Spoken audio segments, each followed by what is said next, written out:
The United States roughly flares 285 billion cubic feet of natural gas every single year. And to put that in perspective, that's enough gas to power all of Texas for 7.5 days. I think we can all agree that there's 1,000 things we would rather do with excess energy than to just burn it off into the atmosphere. But what's feasible? Like, what actually makes sense? So for oil and gas companies, it's actually easy. And here's the kicker. Oil and gas companies can actually eliminate all of their emissions from flaring and get paid to do it. I know, it sounds too good to be true. But thanks to the invention of Bitcoin mining, companies are doing it. And so in this video, I'm gonna walk you through exactly how they're doing it. And if you're at an oil and gas company yourself, how you can do it yourself. Let's dive in. So first off, what the fuck is Bitcoin mining, right? Well, I think first you have to understand what is Bitcoin, okay? So I'm gonna break this down in the most simplest terms I possibly can. It's an extremely nuanced conversation. There's tons of other videos, and there's books, and there's podcasts, some of which I host, that talk about these things, and you can dive into that, right? So I'm gonna just summarize this as best as I possibly can, okay? You have the Bitcoin network where people are sending digital currency back and forth, right? And there's transactions that are taking place between two people. Well, Bitcoin doesn't have a team of people. There's no management team. It's completely decentralized. It is a network. It is an algorithm, all right? And so it is based on cryptography. And so in order to do these transactions and to verify that these transactions on the network are what they are, computers, AKA servers, AKA ASICs, kind of operates in the same way as the internet, offer up computational power to solve very complex puzzles to verify these transactions. And as a reward, the network distributes Bitcoin to the miners, okay? So mining is a term that's you're not just hacking away at something and things are kind of like popping out, okay? It's offering up computational power in the same way that you offer up computational power from servers that makes the internet that we know, that we love, that we interact with, that you're watching this video on, okay? So that in the most basic terms, offer up computational power and get rewarded in Bitcoin. So luckily for oil and gas companies, this entire process is extremely energy intensive. And so natural gas, is the perfect energy source for mining Bitcoin. So how does it work? Let's look really high level of how you're going to actually do this. And so you have a well, right? And so you're flaring off the gas because you don't have offtake. You don't have a pipeline, nobody to purchase it. Either it's not economical to build that pipeline to get the gas out, or a variety of other reasons why this is being flared. Okay, you take that gas, right, at the wellhead, you take that and you power it into a natural gas powered generator, okay? So gas goes into the generator now creates electricity, okay? So now you have miners. Well, you're not just gonna leave them out in the wild, they're not just gonna be exposed to the elements they are computers, right? And especially if you're in places like West Texas or South Texas or Oklahoma in the oil field, it's dirty, it's grimy, you need a place to put them.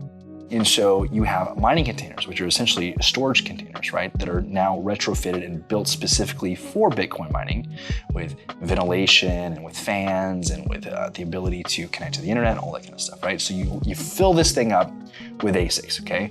Well, now it needs a power source. So you take the mining container and plug that into the generator. That is your power source. So to recap, natural gas goes into a natural gas powered generator.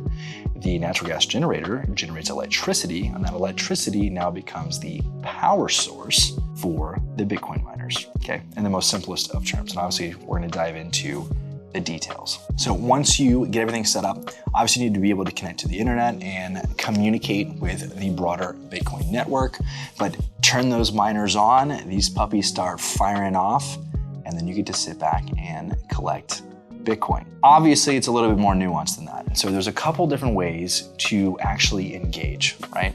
So the first way is you can partner with somebody who has a lot more expertise than you may have on the subject. Somebody who comes in and purchases gas from you, and essentially a gas purchasing agreement. So look at it as like a digital pipeline. They will come in, they will front all of the cash and all of the CapEx to get the generators, to get the miners, to get the containers, to connect to the internet, to do the billions of other things that you have to do to make this work.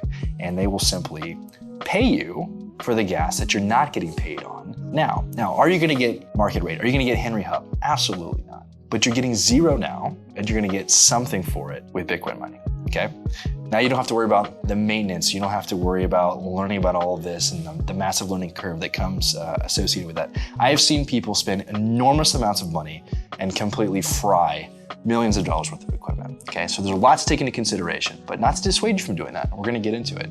But there is a really, really easy way to work with groups who will come in and pay you for that gas. So now you've eliminated your flaring, and now you can sit back and collect cash. So one of these groups that you could reach out to would be Chronos Energy. And so if you have any gas that you are looking to monetize, this group is a great group of guys who are doing a lot of things, not just here in the US, but also internationally. And so they have the expertise to be able to come in and settle this up and allow you to sit back and collect cash. They are actually running a little bit of a campaign right now. So if you, even if you don't even own any gas, but if you know somebody who has some gas that could lead to a gas purchasing agreement, they're offering a $10,000 bounty. And I don't know about you, but I love money, and $10,000 is a lot in this economy. And so if you know anybody, you have any friends who might have some assets or they're currently flaring, give Chronos a call, okay? I think that you're gonna be really happy, they're gonna be happy, match made in heaven. So a few things to kind of think about with this route in terms of, what does a normal deal look like? What are some of the requirements? And so the typical gas purchasing agreement with a group like that would be somewhere between 18 to 24 months, right? And they're gonna pay at a flat rate. You're gonna agree upon X amount of dollars per MCF, and you're gonna get that for the remainder of that agreement.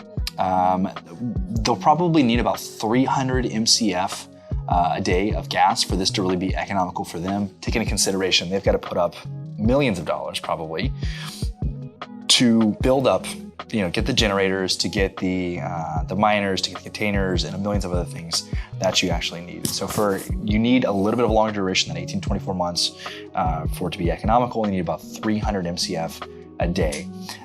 You can go smaller. It just may not be super economical for groups like this. And you can obviously go much, much, much larger than that. Also, it's preferable that it's dry gas. There are some ways that you can kind of work with wet gas, but it does make it a little bit more tricky. It's a little bit more cumbersome to deal with. So the drier the gas, the better.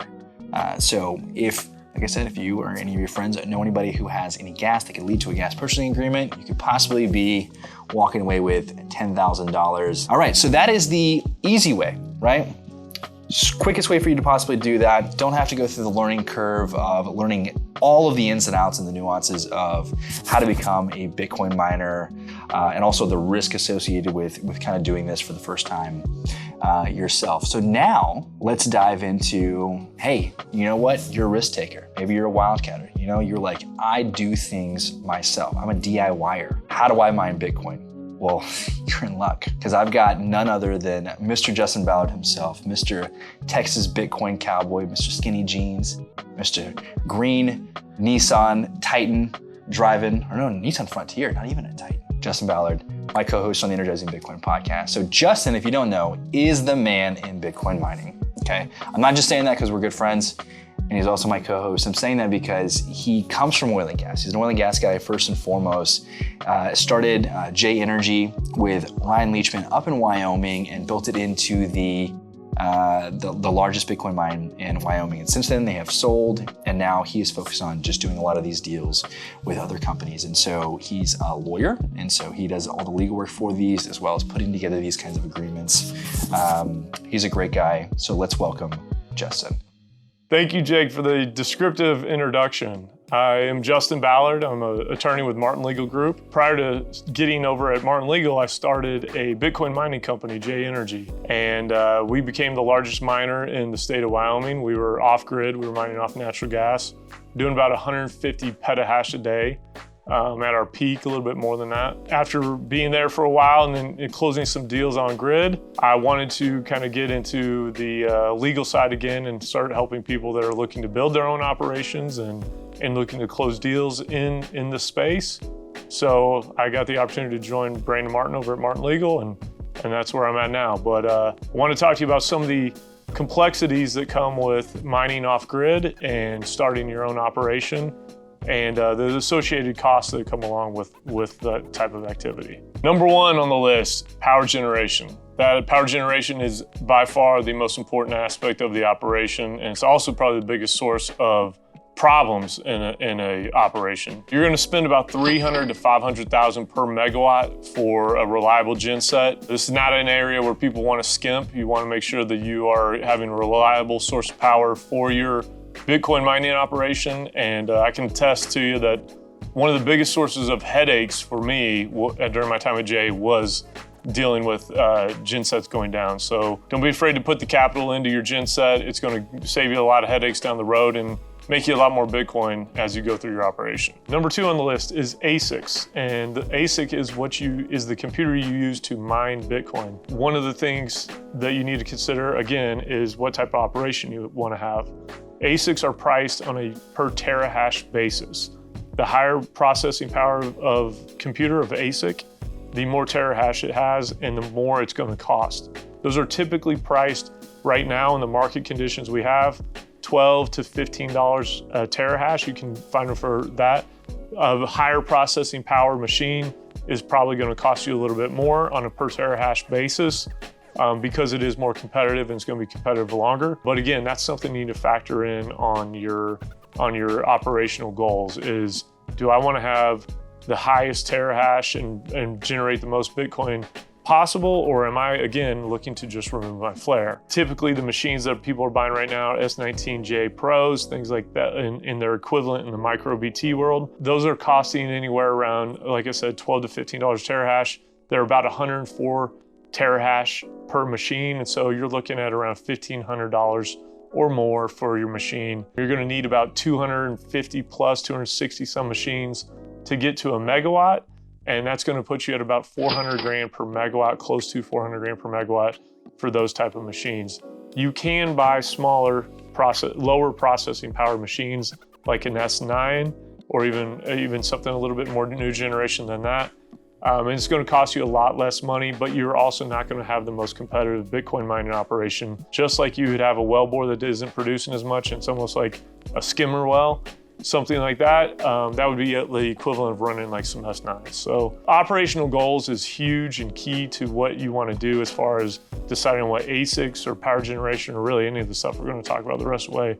But especially with ASICs, depending on what your goals are, you need to focus on honing in on one of the machines that meet the goal of your operation. Number three on the list, the housing for those ASICs. And that's going to cost you, similar to generation, you're looking at a refurbished container, shipping container, is going to cost you around 100 to 150 grand per megawatt. There are a lot of different groups out there that manufacture their own, so the prices can range pretty dramatically. But for some quality stuff and prices that I've seen recently, you're looking at around there. These are very kind of basic containers for the most part. You're looking at shipping containers that are refurbished for the purposes. While I say that they're pretty basic, there's a lot of electrical work that goes into these. And so having somebody on staff or involved with your operation that has a background in electrical work is pretty key. But depending on what you want from your operation, again, you can find ones for a lot cheaper that are going to just house the machines that you want. If you want to make sure you're having good airflow and things like that, you're going to spend a little bit more for a higher quality container. There are some differences in them, but finding groups, there's a select number of groups that do offer manufactured containers that are suitable for oil field operations. If you ever want to find out who some of those groups are, obviously you can reach out to me, or you should listen to the show that Jake and I have, Energizing Bitcoin, and we have a lot of those groups on there discussing those type of products that they offer. So housing for the ASICs is a big deal. There are more and more groups that are looking at immersion-cooled containers and obviously the air-cooled containers, which is what we used at J Energy. There's differences between them quite a bit, but again, that's going to boil down to what are your operational goals for your operation? Do you want to just remove your flare? Or again, are you trying to make as much Bitcoin as possible and boost your hash rate as much as possible? Immersion cooling gives you the opportunity to boost your hash rate a lot. But there's a significant capital cost associated with the immersion cooled container. So something you got to do your research on and really talk with some experts on, because there are a lot of differences between immersion cooled, obviously, and air cooled.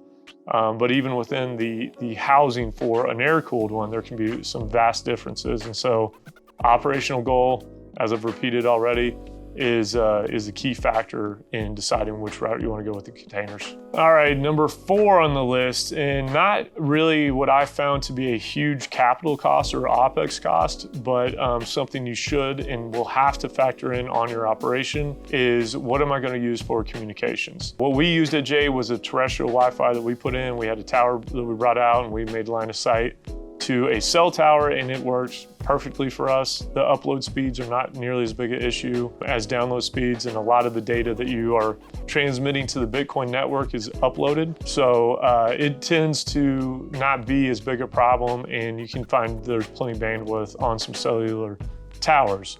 However, some groups want to make sure they have the best communication out there, and if they are not in an extremely rural area and they have access to fiber at an effective cost, then that is a route a lot of them go as well.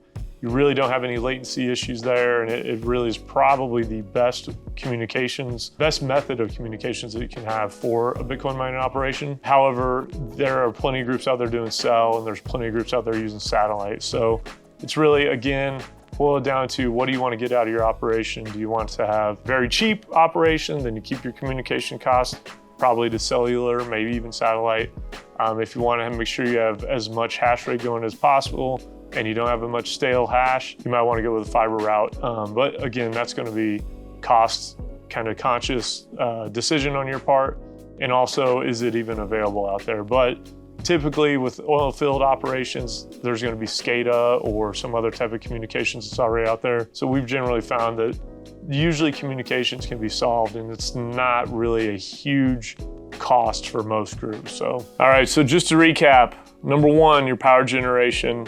Number 2, your ASICs. 3, your housing for those, and 4, your communications. There's a lot of other things that come into play there, and the monitoring aspect of those things when you bring them all together. You're talking about spending close to $1 million a megawatt for a fully functional and competitive Bitcoin mining operation. Again, you can try to reduce your capital expenditure if your main goal is to just reduce your flare or eliminate your flare, and go with a little cheaper machines and a little less reliable generation possibly. But again, if your goal is flare mitigation, calling groups to just get rid of that gas by selling it to them is your cheapest option from a capital standpoint, and it's going to get you a little bit of revenue coming in the door. Not going to get rich from it, but it's going to get you revenue and eliminate a flare, which is good for everybody.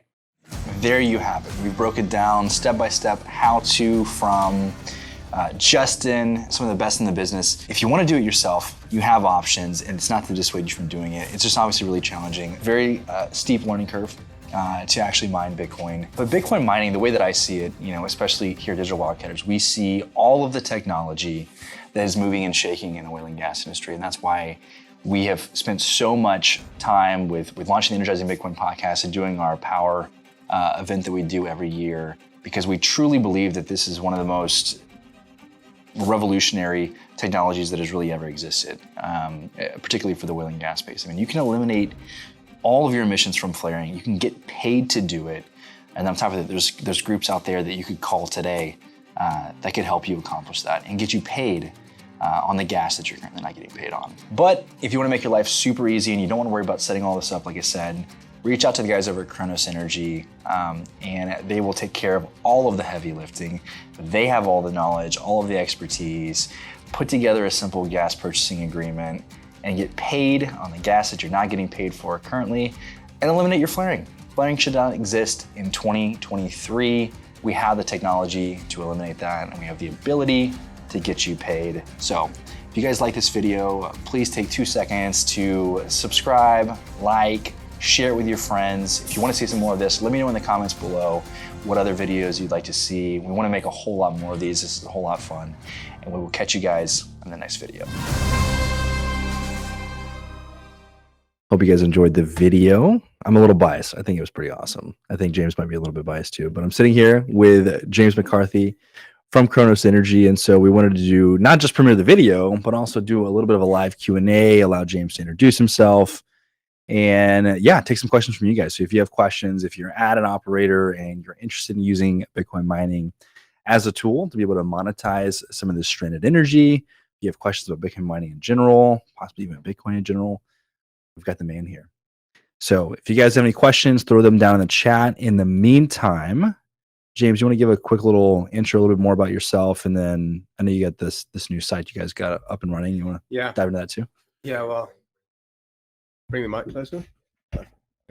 Well, guys, thank you very much for watching the video, and I'm also very biased. I think that was pretty damn cool. The production value is, as always, pretty superb. Yeah, so my name is James McCarthy. I founded Chronos Energy about a year and a half ago now. Coming up to 2 years, actually. We're an off-grid natural gas Bitcoin miner. So we look to find stranded sources of energy in the oil field and to monetize that. So we're revitalizing shut-in wells. We are taking flared operations and we're taking that flare, eliminating it, and monetizing it. So we've got a site coming up now in next few weeks, in fact. It's going to be about 5 megawatts in total. So we're doing it in phases, but we're expanding out to about 1,500 MCF a day. Oh, wow. So a pretty significant site. And so we're working with the operators to do that currently. We have another site that we're looking to do as well. But that's going to be a bit further down the line. Yeah, so I mean, I'm here today just to answer any questions that are out there. I understand there's always a bit of mystery around Bitcoin mining, and I'm here to clear that out today. Love it. On the so on the 5 megawatt site, how many MCF is that? And then as you scale to 1,500 MCF, how many megawatts is that? I'm trying to figure out the calculations here. Yeah, so we typically take 300 MCF is a megawatt. 250 to 300, but we like to be a bit more conservative and leave a bit of room in there. So about 300 MCF is what we're coming out for a megawatt. So Okay. It was about 5 megawatts, 1,500 MCF. Okay. Love it. We got one question here. Are there any case studies or examples of oil and gas companies successfully implementing Bitcoin mining projects? Absolutely. I know of a few, but go ahead and tackle this first. Yeah, definitely. I mean, you only have to look across Texas to find that constantly. I mean, from big groups doing it. I mean, you got some of the guys like Exxon who've done it was it Argentina, I believe. And then you got all these other smaller groups. I mean, case study example is what we're doing currently. It's a small operating group, some old wells in around Crockett that are going to be revitalized for this exact reason. I love it. Yeah, there's countless other examples too. If people want to Google and just if you think that this is something that's entirely new, it's not. It's been happening. A lot of operators have been looking into it, whether they're going to talk about it publicly or not. And yeah, it's been wildly successful for a lot of groups. Next question would be, what are the long-term prospects and trends for Bitcoin mining within the oil and gas industry? I mean, Bitcoin mining is, you're assigning a value to energy anywhere in the world.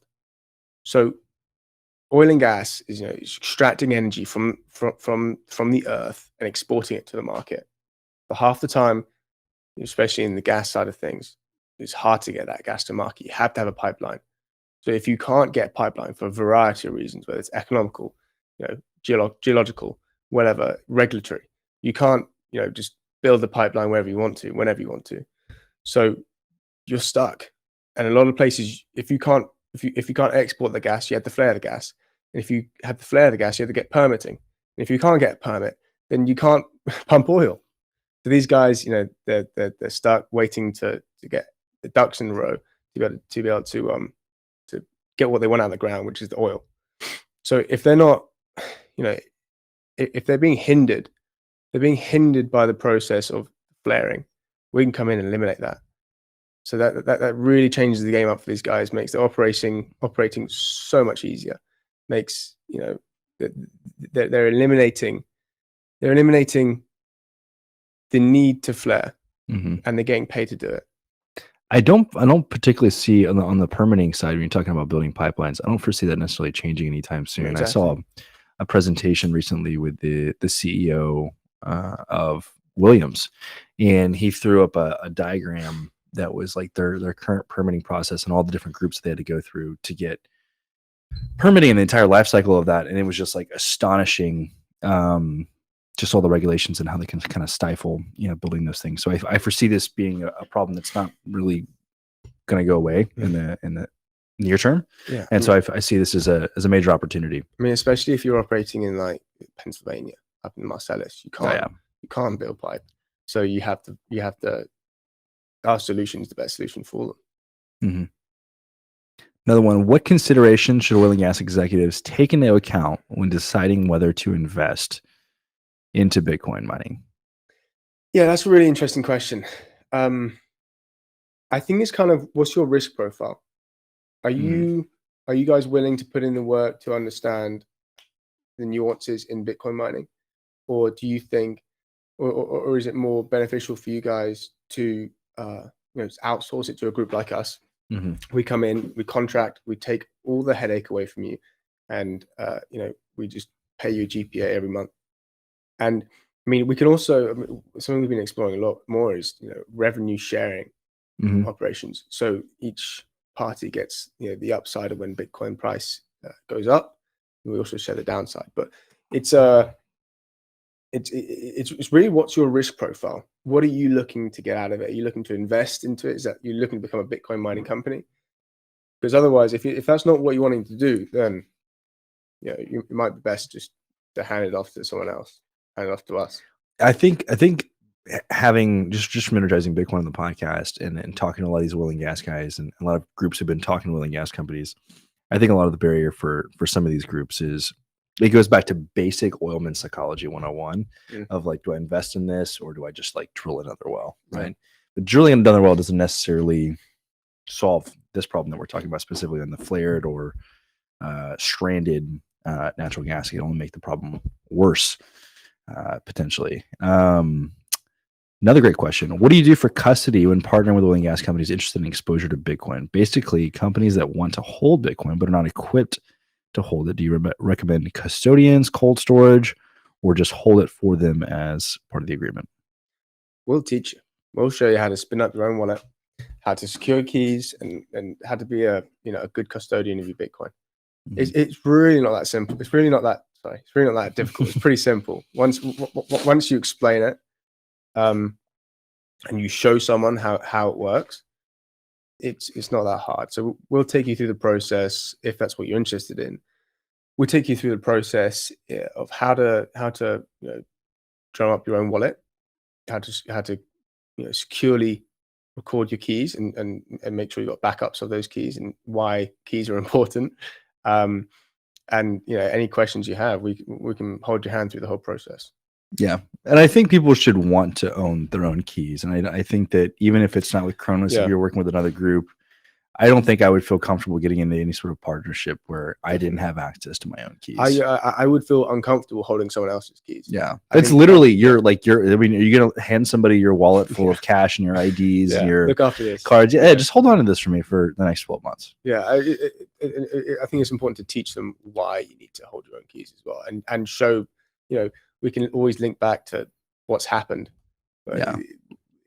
Every time, one of these exchanges goes belly up or whatever, it's a result of having a third party custodian. So it's holding a bunch of paper Bitcoin. Yeah, exactly. What gensets do you typically use on your sites? So we actually remanufacture our own gensets in the UK. Okay. We've got a facility in the UK where we buy used, typically Cat 3516s. We take them, we completely remanufacture them to 0 hours, get them up to the quality that we need, what we need them for, and we ship them out here, and we get that going. We typically with 3516s, that's why we're looking we're looking for sites around 300 MCF minimum, because then we can kind of, one site, one gen, and keep that going.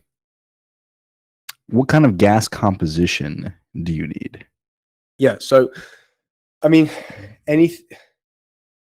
we're good as long as we don't have anything 5 or above ppm for H2S. We want it to be dry as possible as well. I mean, if your gas is a bit wet, we can work something out where maybe you guys try and strip it out, and we'll help you with that. But we want dry gas, little to no H2S, just real lean gas. On the H2S side, I mean, you can put in scrubbers, scavengers, a variety of other things. Have you seen anybody else that's even considered that? Because I mean, if you don't do that, it's highly corrosive, it's dangerous, people can die. But it is doable to be able to clean. I just don't know how that affects the economics, like whether the additional equipment throws everything else off. We haven't actually kind of explored taking these H2S wells, because there's a lot of opportunity out there outside of that. I mean, when we get to the stage where maybe we're looking for more and we can't drum up stuff that isn't a bit sour, then we'll take that. But if the burden is on the oil and gas company to take that H2S and strip it, then we'd be interested. But currently, I don't think we're kind of, it's not really what we're looking for. How much MCF per day do your generators consume? So like I said, our 3516s are a bit more efficient than the average generator. So we're probably going to be around 35 to 38% efficiency on those gen sets. So anywhere between 250 to 300 MCF a day per megawatt. And then I know you talked about this. I don't know if you want to expand on it a little bit. Somebody had asked, are you open to exploring a joint venture revenue share operating with an operator? Yeah, no, I think as a Bitcoin mining company, having lowest operating cost is the most important thing. Yeah. And if you can, have a JV equity split where the operator is bringing, the oil and gas operator is bringing the gas as an equity to a JV, that works out best for everyone. The halving's coming up as in the Bitcoin mining. We got a halving coming up where essentially our revenue is going to be sliced in half, which is it's happened many times before, obviously. But when that comes up, whoever's got the lowest operating cost is going to be surviving, and whoever is higher, they're going to be liquidated. So, what we prefer actually is these JVs with the operators. It's much more conservative business model, and that's what we're about. We're about not being it's the fable of the tortoise and the hare. We want to be slowly but surely chipping away every day, not kind of in this space. It's smart. Yeah, it's like everything you hear, all the wisdom from the guys who've been doing this the longest. I think Marshall Long had talked about it the other day, or not the other day, when he came on the podcast, and he said that if you're in the Bitcoin mining business, whoever has the best chicken shack is is going to be the winner. So I love to. Marshall's a good guy. What's the surface footprint for Chronos Bitcoin mines? So this site that we've got going on now is going to be about half an acre. So 5 megawatts, 1500 MCF is about half an acre of capacity. So it's really not, they're small contained. It's a small contained operation. It's basically, imagine 2 40-foot sea cans is 1 megawatt. So we've got our generators packaged in an enclosure, and our data centers are packaged in, again, sea cans. So it's basically 2 40-foot sea cans per megawatt. So you've got 10 containers out there full of machines. There will 5 megawatts. Yes. Yeah. So it will eventually. It's being done in phases. Yeah. Okay. And then is it one gen set 2 container? Yeah. So it would be so 10 and 10. Exactly. Okay. Well, actually, sorry, no. 2 point. So our gensets are 1.25 megawatts each. So Okay, it's so it'd be 4. like, okay, So it'll be 4 generators and 4 containers for that specific site. It may be different to specific sites though.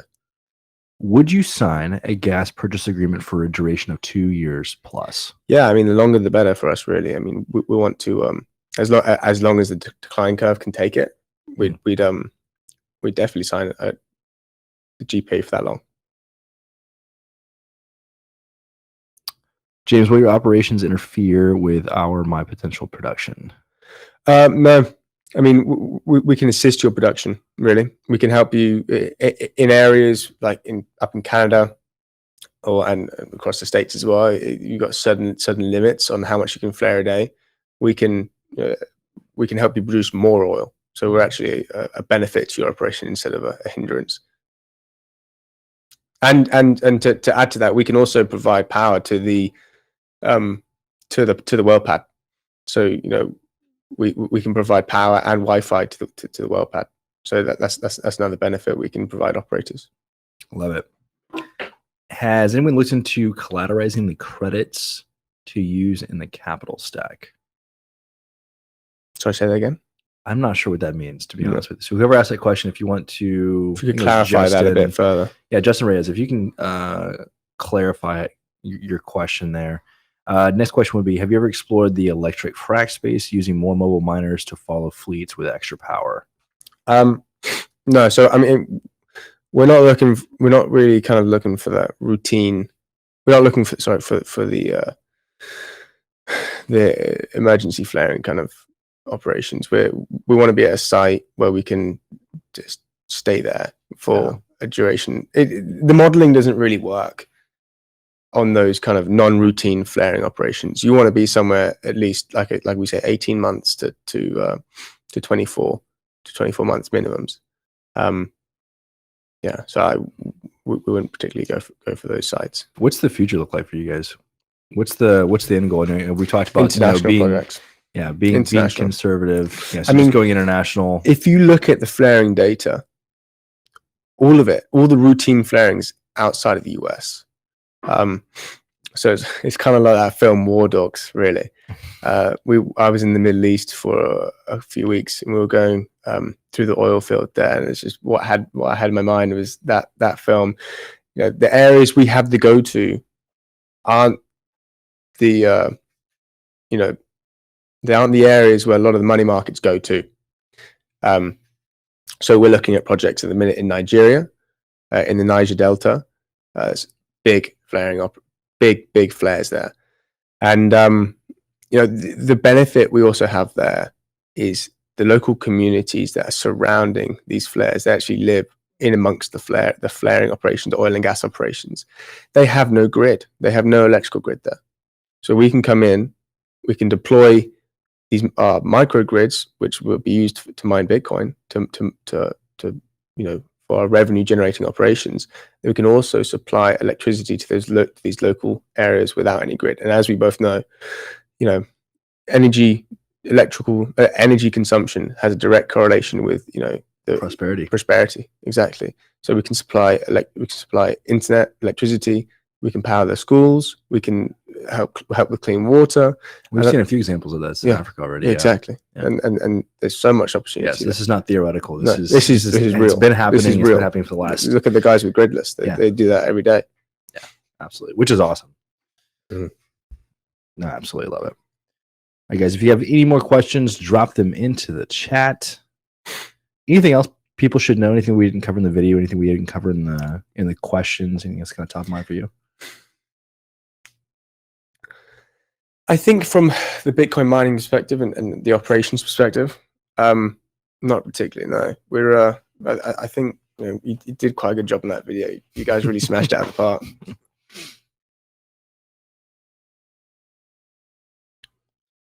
All right, last chance, guys. If you have any questions, drop them on here. If not, hope you guys enjoyed the video.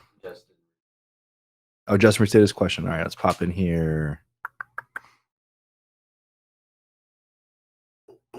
So there's a market for green energy credits for institutional investors. What traction have you had, if any, in bringing value to the capital stack? So we are privately funded. So we haven't looked out to the capital markets. For these larger projects, and especially for the projects in Nigeria, we have spoken to foundations that look to invest in technology that helps with climate change, helps with. The other big thing is on this whole kind of ESG side of accounting. The health aspect of flaring is a big thing as well. People don't realize. People don't think about it. But when you're flaring gas, there's a lot of carcinogenic gases that are released. So benzene, etc., that get released into the atmosphere and are really bad for local communities. So if we can come in, eliminate that, we can get funding from like the Environmental Defence Fund. There's another big foundation in the UK we've been talking to, and we're looking about getting some funding in the future for these larger projects in Nigeria, in the Middle East, and so on and so forth. Mm-hmm. So, I mean, there is a lot of traction, actually. There is a lot of traction amongst the capital markets. These ESG capital markets, there's a lot of traction for that. I love it. Do you want to go ahead and share your screen? My screen? Yeah, Crystal mentioned you had your site pull up. I think it's probably best if you is that for the 300 the bounty for the gas? I think so. So. She said you had someone pulled up. I wasn't able to get into the thingy. So if you could pull it up on if you just pull up the Chronos website, the Chronos page on Digital Wildcatters. Okay, that's basically what it is. Okay, yeah, pull it up. I'll share this. Yeah, so we're running kind of like a campaign for anyone in the oil and gas industry, anyone really who has introduction. You can do an introduction to a site that has a stranded gas. It's $10,000 for every 300 MCF. So if you bring us a 1500 MCF site, so like another 5 meg site that we're deploying on now, we will give you $10,000 for every 300 MCF. So that's $50,000 right there. They'll go into your pocket. You don't even need to own the gas. It's not even your gas. It could be Billy Bob's, a friend of yours down the road. You introduce us to him, and if it leads to a signed GPA, so it leads to a signed agreement where we'll come in and use that gas for our operations, you will receive $10,000 per 300 MCF of gas. So it's a good deal. It's a damn good deal. So guys, if you find anything, reach out to us on inquiries@chronos-energy.com, or also there's a submission page on the Digital Wildcatters website and on our website as well. So if you go to chronos-energy.com, there's a referrals page. If you click on there, you can put all the information in there and submit it to us, and we'll get right back to you. And in the event you can't find what you're looking for, reach out to us. I'll point you in the right direction. We'll give you the link. $10,000 bounty for 300 MCF. That's a great Pretty good. Pretty good, I think. I might have to roll up my sleeves. Find you some gas. Well, guys, if there's no more questions, hope you guys have enjoyed this. Feel free to reach out to James. I don't know if you want to. You're on LinkedIn. You want to throw out your email or anything for anybody who wants to reach out? My personal, if you reach out to me on JSM at chronos-energy.com. Chronos is spelled with a CHRONOS -energy.com. You can reach out to me with whatever questions you have or opportunities, and I'll get right back to you. Love it. James, has been awesome. Yeah. Thanks for making the trip in. Obviously, it wasn't just for this, but yeah, it was good to have you here in person instead of doing these remote. So, guys, reach out to James. Hope you enjoyed the video. Share it with all your friends, all your colleagues.